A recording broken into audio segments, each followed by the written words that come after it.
Dan kita tidak perlu berprasangka jelek juga kan ke orang. Misalkan gara-gara ada orang yang sakitnya lama baru kemudian meninggal dunia, lantas ngomong gini, tuh makana di dunia wae geus ripuh si ieu mah, geuringna lila, komongke di akhirat. Jangan salah, bisa jadi sakit lama itu proses pembersihan dari Allah. Supaya pas pulang bersih dosa. Malah anu siga kita jarang yang kieu harus lebih khawatir sebenarnya. Dosa loba tapi ngerasa tadi bersihan dosa, gusek we maut. Sok. Dan tidak menutup kemungkinan kan bagi Allah mah gampang. Pulang ti dia jol maut misalkan, mendingan kalau boleh milih, sakit itu kan proses pembersihan dosa. Makanya tong gagabah, sigana boga ilmu si ieu mah. Maut teh geus lila ke disiksa di gang gayong, wah ripuh disiksa. Enggak boleh, Pak. Enggak boleh.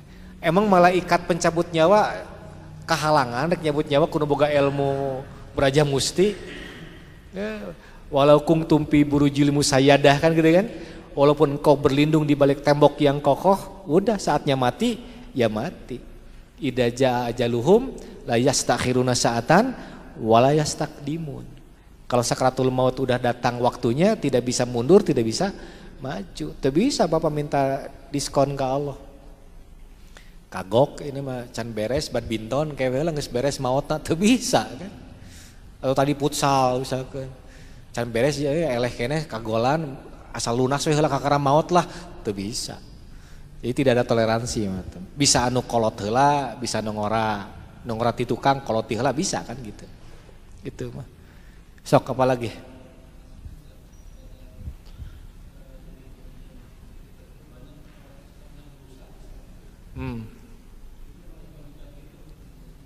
Sama Pak.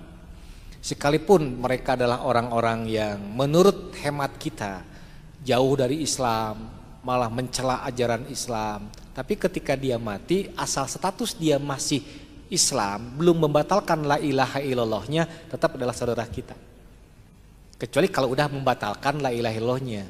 Nah tinggal kita cari tahu apa saja pembatal la ilaha illallah yang membuat kita jadi berlepas diri dari orang itu. Harus tahu gitu Pak. Dan dalam kitabnya Abdullah bin Baz menyebut ada 10 perkara yang apabila salah satu dari 10 itu dikerjakan atau ada batal keislamannya. Apa aja? Di antaranya itu Pak. Ketika kita menolak hukum Allah. Bahasanya apabila kita menolak hukum Allah dengan terang-terangan dan menganggap hukum buatan manusia lebih baik daripada hukum Allah, secara akidah itu sudah batal sebenarnya Pak. Nah kalau dari tinjauan ini loba Pak anu selain Islam deui sebenarnya gitu kan. Mungkin bisa jadi contoh misalkan gini Pak. Hukum kisos itu kan hukum Islam. Sama wajibnya seperti kita menerapkan saum Ramadan. Kalimat permulaannya sama. Ya ayyuhalladzina amanu kutiba. Yang satu mah kutiba alaikumusiyam, yang satu kutiba alaikumul kisos bil qatli. Sama kan? Wajib. Kenapa hari saum Ramadan diterapkan, diurang, diamalkan ayatnya? Kenapa? Kenapa?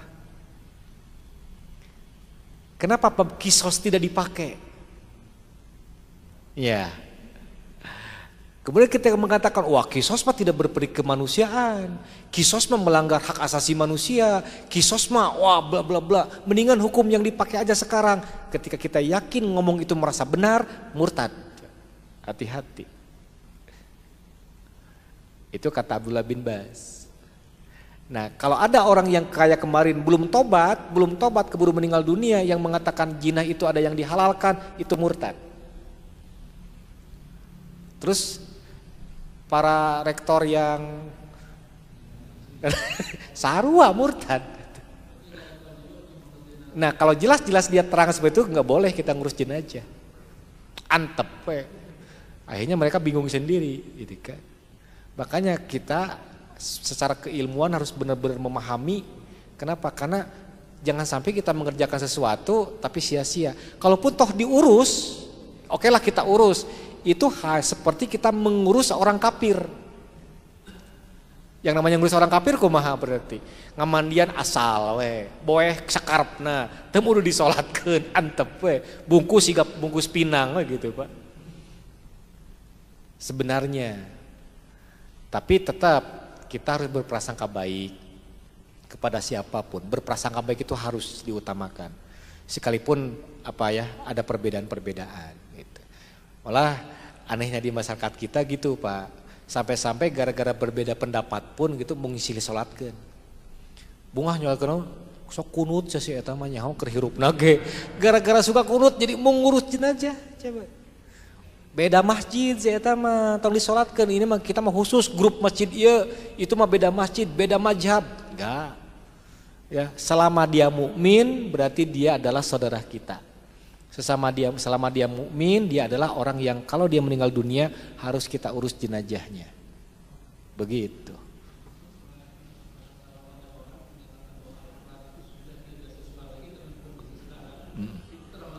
Termasuk kategori kufur. Kufur yang kalau bicaranya dengan keyakinan itu jadi murtad. Oke lah Bapak segera tertarik ngebahas etanya. Bagus Pak. Ini ada bukunya Pak.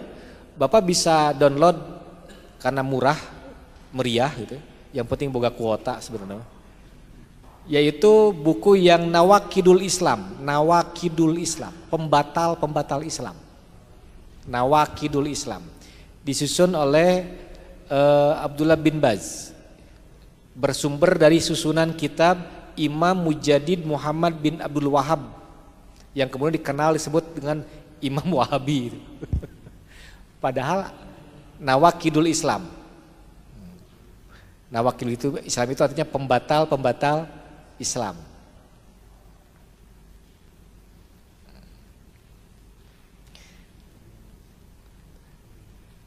Tapi piraku dibahas ayeuna Pak. Percepat aja ya. 1, syirik. Syirik dalam ibadah. Itu ngebatalkan Islam loh Pak. Makanya kalau orang yang mati dalam keadaan syirik, sekalipun getol sholat, anggar neraka kekal. Hati-hati pokoknya.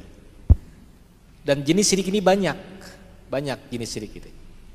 Yang kedua, pembatal Islam itu mengangkat perantaraan antara dirinya dengan Allah untuk dijadikan penyambung dari doanya. Tawasul. Tawasul melalui orang yang sudah tidak ada.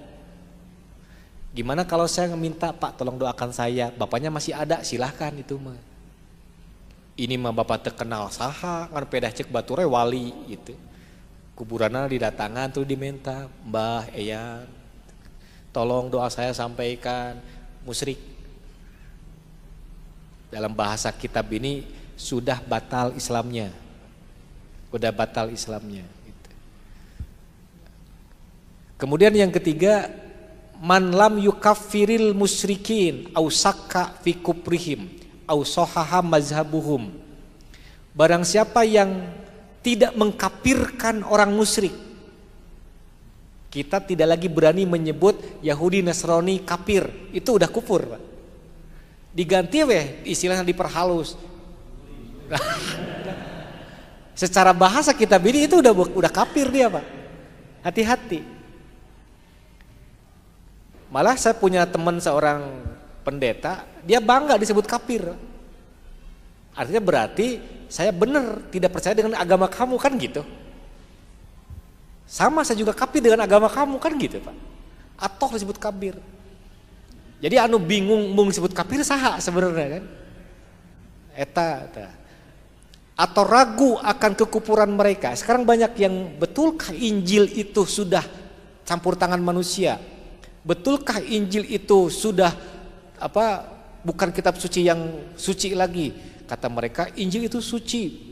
Banyak lah orang umat Islam yang meragukan. Menganggap bahwa Injil itu enggak dirubah. Itu berarti udah kafir juga dia. Atau membenarkan metode mereka, mazhab mereka. Membenarkan keyakinan mereka. Itu kafir Pak. Itu yang ketiga. Yang keempat, barang siapa mani taqada anna ghaira hadyin Nabi sallam akmalu min hadyihi au anna hukma ghairihi ahsanu min hukmihi. Barang siapa yang berkeyakinan sesungguhnya ada petunjuk yang lebih baik daripada petunjuk Nabi, atau mengambil hukum yang menurut dia lebih baik daripada hukum yang dibuat oleh Nabi, bahwa kafirun, udah jatuh kafir. Makanya Bapak, kalaupun toh Bapak berbeda pendapat dalam masalah fikih, dalam masalah sesuatu, jangan ngomong begini misalkan, dah ini menurut saya lebih baik, tanpa Bapak melihat asal muasal dalilnya gitu. Bla bla bla bla, beres 10 adan lah.